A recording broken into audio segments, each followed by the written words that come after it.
Hello, everyone, and thanks for joining us for Access City Council. I'm your host, City of Las Vegas Communications Director, David Riggleman. Coming up on this show, a local nonprofit is honored for the great work the organization is doing to raise awareness on the substance abuse crisis in America and find out what Metro Police are doing to prevent crime in our neighborhoods.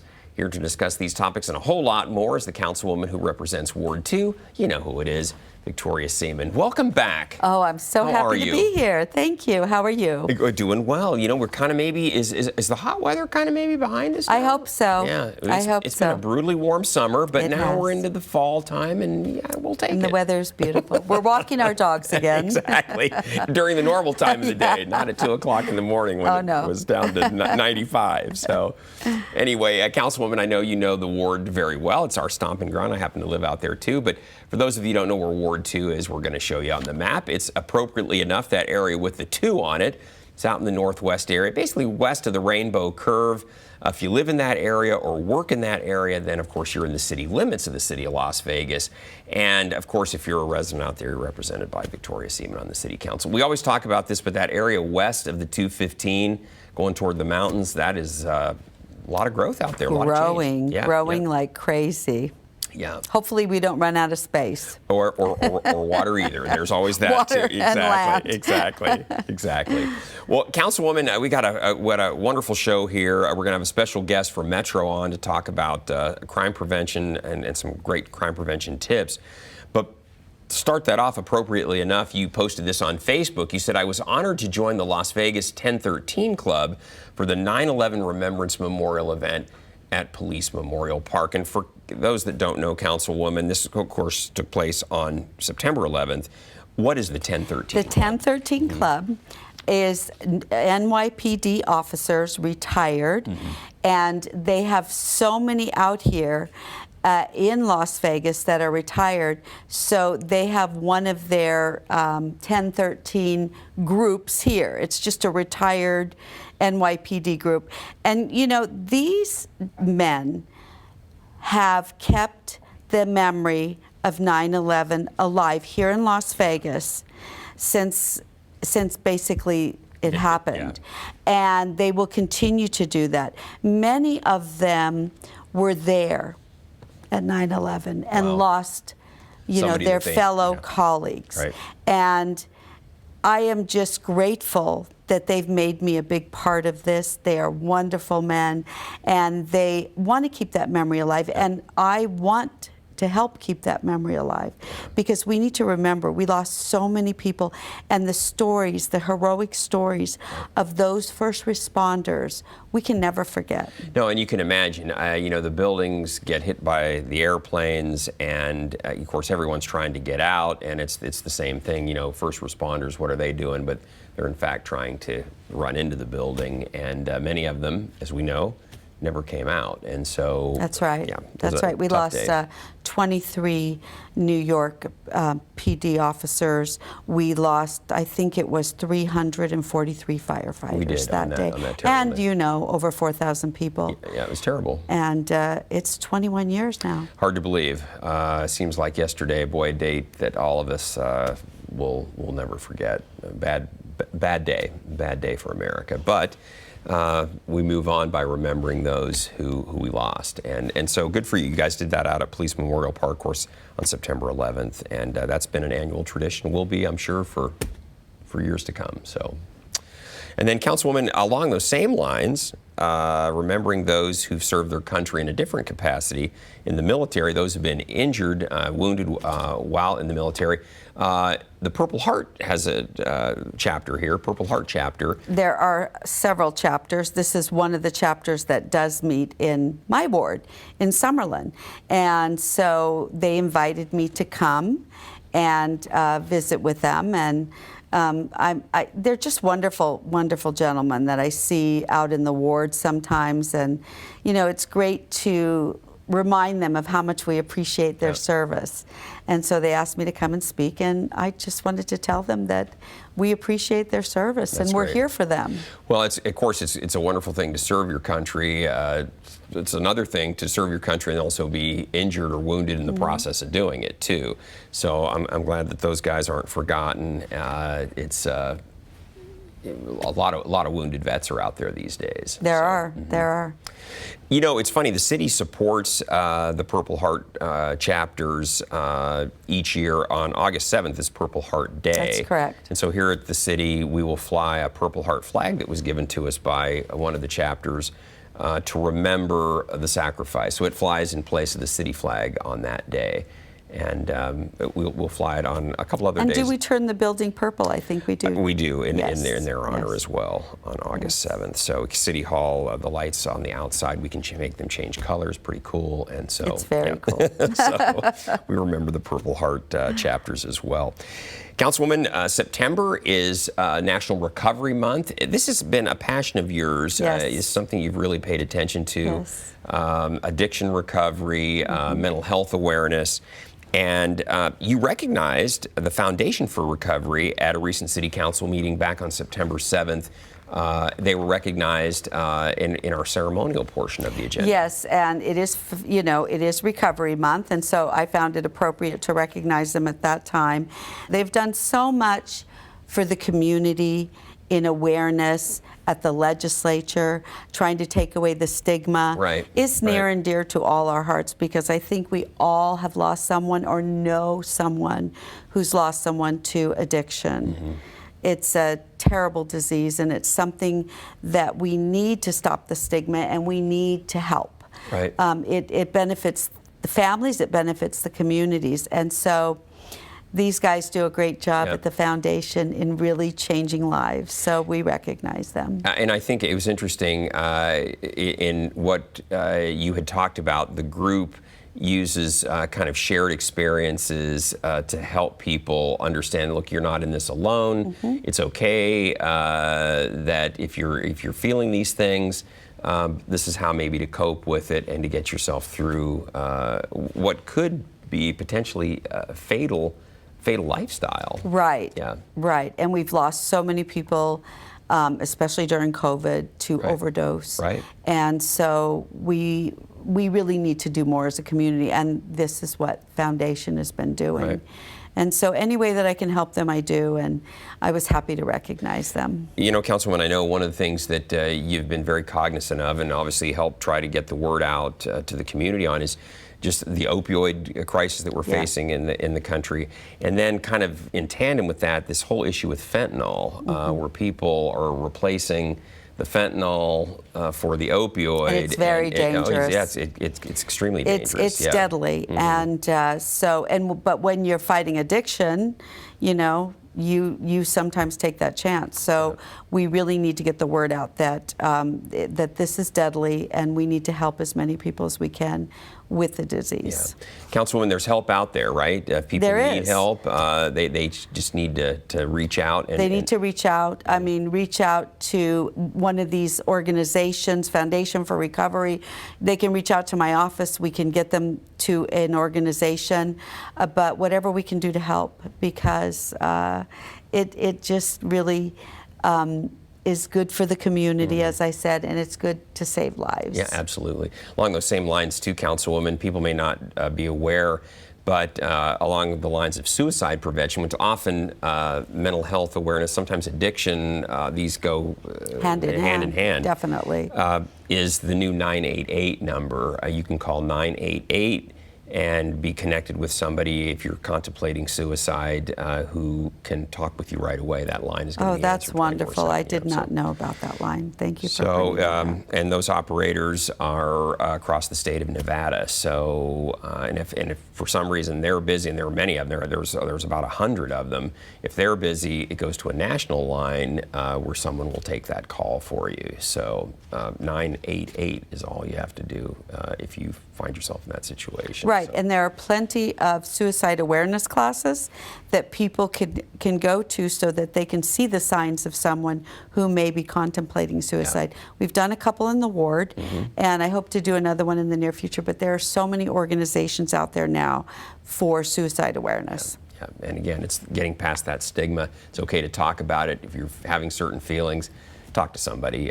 Don't try to keep it hidden or feel like somehow the world's going to think less of you. So. Yeah, definitely. Councilwoman, and then along the same lines, speaking of recovery, you hosted and moderated a panel discussion on recovery, and this was aimed at businesses, right? And helping their employees deal with addiction, right? So Foundation for Recovery has started a program where they will recognize and train businesses to work with recovery and employees who are in recovery. And at that meeting, we actually handed out certificates to those businesses. That's great. So it's really important if you're a small business to be in touch with the Foundation for Recovery, and you can become a recovery-friendly business as well. And I think this is important because a lot of employees don't know that they may be dealing with somebody who has problems with addiction. And they can get help for that. Councilwoman, you said that too. Addiction affects everyone, even if it's not somebody in your family, even if it's not someone in your neighborhood per se, it still affects all of us in some way, shape, or form. Because chances are if you're working, there's someone in your organization who's battling an addiction problem, whatever it might be. And so it affects everybody, including businesses and potentially your coworkers as well. Absolutely. So anyway, Foundation for Recovery is a great program. Small business owners, great opportunity to reach out to them, get more information. Also, too, to figure out maybe how to protect your own business, but also the well-being of your employees as well. That's right. That's correct. And individuals who want to reach out to them for help. They act as a triage. They can help them with whatever their needs are, getting IDs, getting them back on their feet, getting them into recovery. So it's just a great program all around. All right. Good deal. And then, Councilwoman, I love this. You posted this on Facebook. You said, I was proud to work with my friend at City Impact Center to secure a grant to renovate and upgrade their community computer lab. So tell us about this group. Well, during COVID, so many nonprofits suffered as well as businesses. And they really needed to upgrade their computer labs for the children. They do so much for the community, from children to adults to seniors. This is just a great nonprofit organization. And she reached out to me after COVID and said, we really need help. So we were able to secure a grant through the American CARES Act money to help them to restore that lab. Gotcha. And what do they do there, Councilwoman? It's a wide range of people. What's their primary focus? Primary focus, they feed the hungry, they house people, they get people homeless back on track, they have a senior housing, they take care of children during the day after school programs. Gotcha. They do so much. They are making an impact, They are making an impact, I mean, I toured the place. I've learned about it through my friend Elizabeth Gallagher, who works with them. And I was so happy that they have a computer lab for the children now. And so it's up and running, and thanks to some money funneled through the city, that worked out very well. So. And Councilwoman, this is a great tradition in your ward. You have the Breakfast Buzz in Ward 2 Biz. It's an opportunity to sit down, break bread on a Saturday morning, generally with your constituents. You always get a good crowd. Look at this. We've grown out of all the restaurants. We have to now do it over probably at Veterans Memorial. But I'm grateful. I love it. It's people come together. We break bread. We talk about the issues, and it's so great because Metro sends one of their officers over to answer questions. We have a marshal there, and people really engage with what's going on in the community, whether we have a new group home coming to the community, we have this, we have that, but people want to talk about those issues, and it's just a great opportunity to talk about a lot of constituent issues at one time. People usually call into the office, they call me, they text me, but here we have everyone together, and we can start taking care of those issues right away. Builds a little bit of community too. You're going to meet your neighbors. People have common concerns or likes or dislikes. They're all there together. And it's interesting too, Councilwoman, I think it's just, I love the informality of it, because I think there's always this impression if you have to come to City Hall, it's like, oh boy, it's City Hall, and that has that that kind of will they even be listening to me, tone to it. But something like that, it's very casual. It's like you're just sitting. We even dress casual. Exactly. To make everyone feel comfortable. Here we are. We're just your neighbor. Right. But and people get to know one another. Right. That's very important too. Yeah. I've noticed the turnout of those things just has gotten. You're going to need the convention center. We have to move. we cannot go to these restaurants because we can't take over the entire restaurant. Yeah. Well, maybe we can. I don't know. But I'm grateful. I'm so grateful. Councilman, what are some of the common themes that you hear at those? What are people talking about mostly? Crime is a big one, so I'm glad we have Captain Sims here coming today, up shortly, because crime is huge. But luckily, we have a Metro officer that helps to answer questions. Yep, that's great.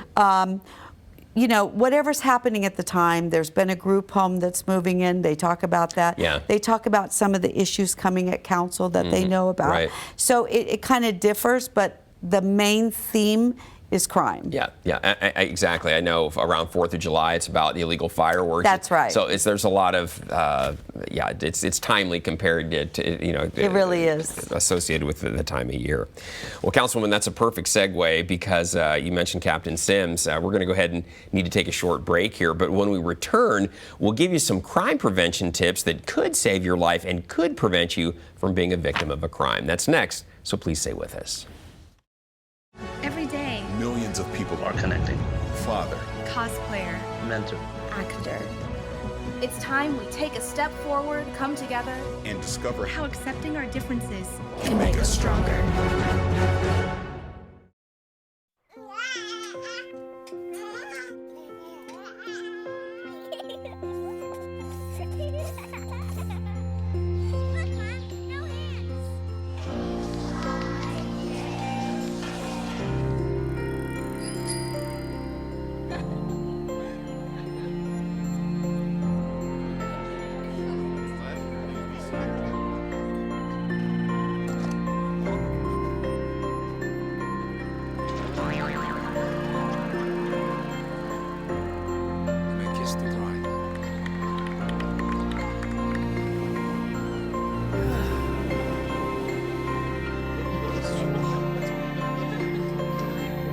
A full life, measured in seats, starts with the right ones early on. Car crashes are a leading killer of children 1 to 13. Learn how to prevent deaths and injuries by using the right car seat for your child's age and size.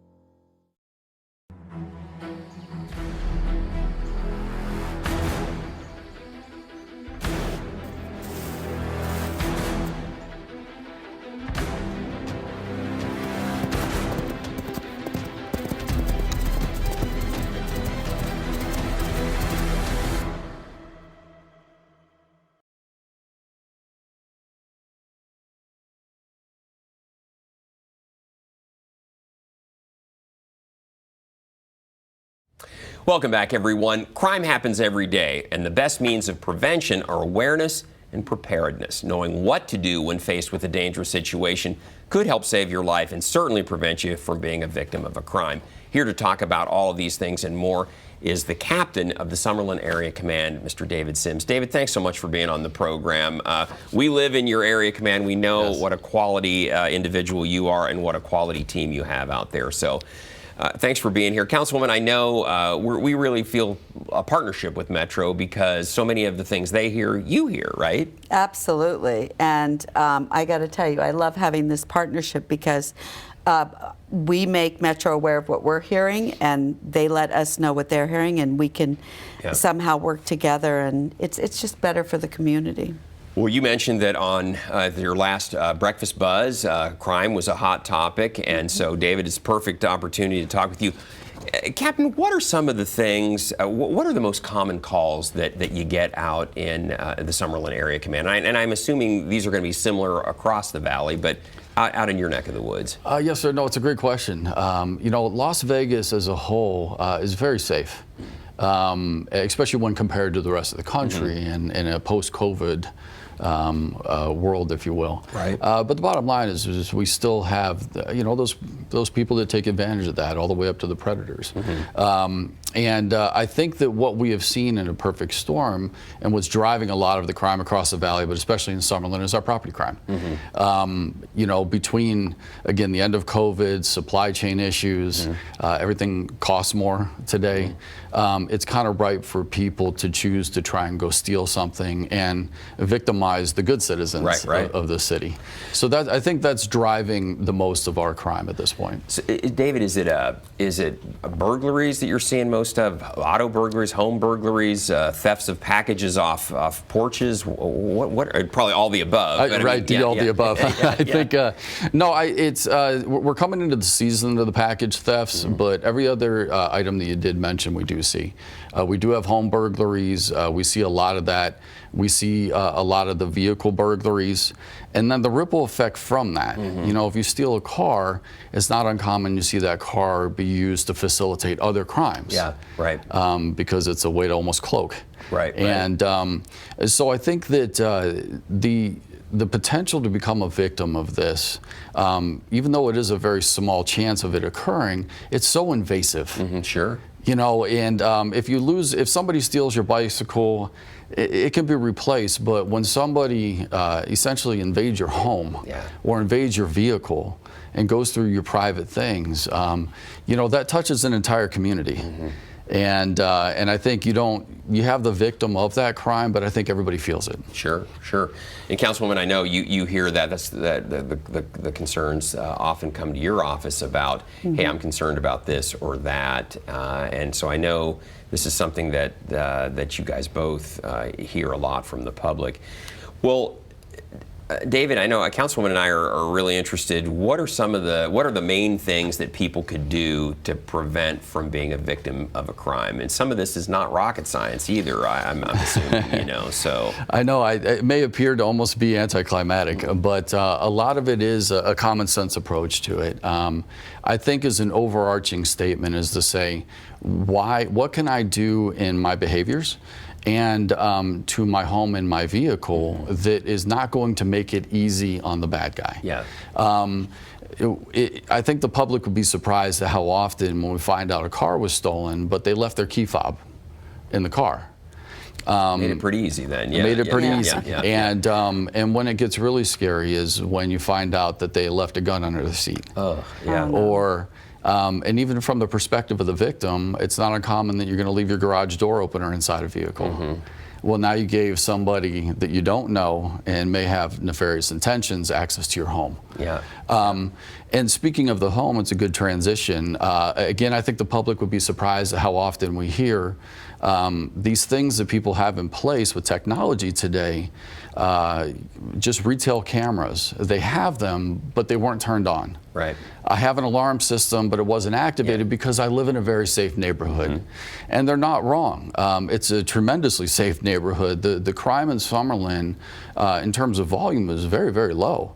But the bad guys know that too. And it's that sense of security. And if I may use that analogy I use quite common, people don't expect to get in very bad car accidents when they get in their car and put a seatbelt on.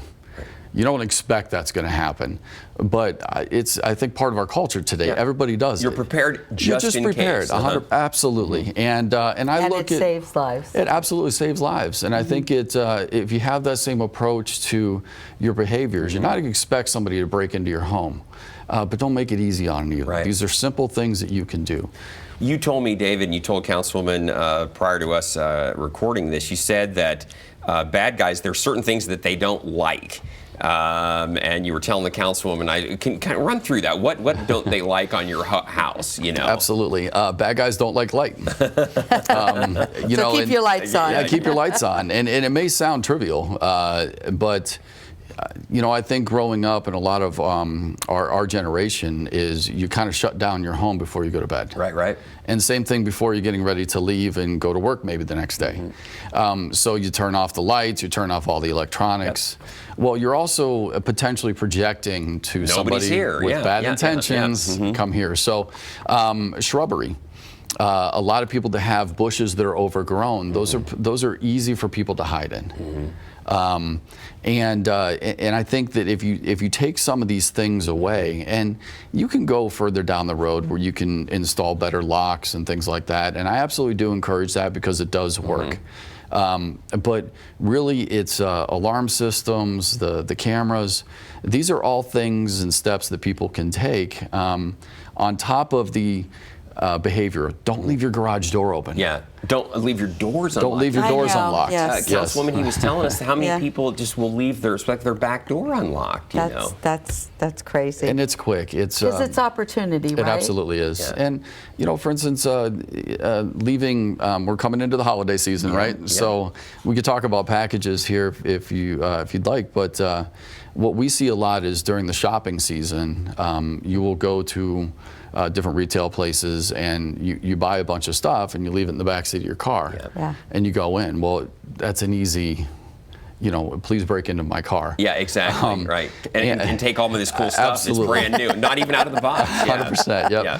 And you know, and it is unfortunate though, because it's a lot of people, and I believe I don't think they're wrong when they say I shouldn't have to live in this state of fear. And I said, no, it's not.